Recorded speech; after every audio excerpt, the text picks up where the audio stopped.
ఉంది కల్తీ అని చెప్పేసేసి ఆంధ్రజ్యోతి, ఈనాడు వార్తల రాష్ట్రం అంతా బ్యానర్లు, మరి అక్కడ అపవిత్రం కాలేదా? రెండవది, అసలు లడ్డూలో కల్తీ కలవలేదురా నాయన, జంతు కొవ్వు ఏం కలవలేదురా నాయన అన్నాక కూడా లేదు లేదు అని మాట్లాడతాం, దానికంటే అపచారం ఇది. పైగా బాత్రూమ్ యాసిడ్ కలిపిందని చెప్పడం కంటే అపచారం అది నడుస్తున్నది.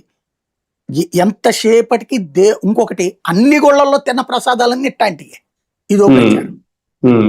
ఇప్పుడు ఓవరాల్ గా ఏంటంటే దేశంలో ఉన్నటువంటి అన్ని డైరీలు సప్లై చేస్తాయి వెంకటేశ్వర స్వామి. ఇప్పుడు టోటల్ డైరీ వ్యవస్థ మొత్తం దొంగలు చేసాం మనం. కేవలం మనకి నచ్చిన వాళ్ళు, ఇప్పుడు 650 రూపాయలకి ఎక్కువ కమ్మే వాళ్ళు కరెక్ట్ అన్నట్టు చేస్తూ దేవుణ్ణి అడ్డు పెట్టుకుని తింటున్నారా, ఏం చేస్తున్నారు? ఇప్పుడు ఈ ప్రచారం జరిగాకనే కదా హెరిటేజ్ షేర్ డౌన్ అయింది. ఇది జరిగిన తర్వాతనే కదా దాని మార్కెట్ వాల్యూ డౌన్ అయింది. అదే సందర్భంలో వీళ్ళ ఏమో బయటకు వచ్చినాయి. ఎన్నిటి తర్వాతనన్నా ఇప్పటికైనా సరే దేవుడితో రాజకీయం చేయడం మానేస్తాం బెటరు అని ఆలోచిస్తే కరెక్టు.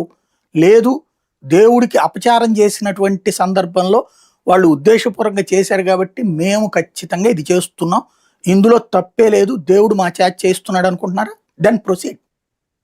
అని ఒకటి సార్, వైసీపీకి ఓకే ఇది శాపము, వైసీపీ చేసిన పాపము, ఈ నిందలైతే ఇప్పుడు మీరు చెప్తున్నట్టు అప్పటి నుంచి భరిస్తూ వస్తున్నారు. కానీ అంటే నేను ఒక అంశం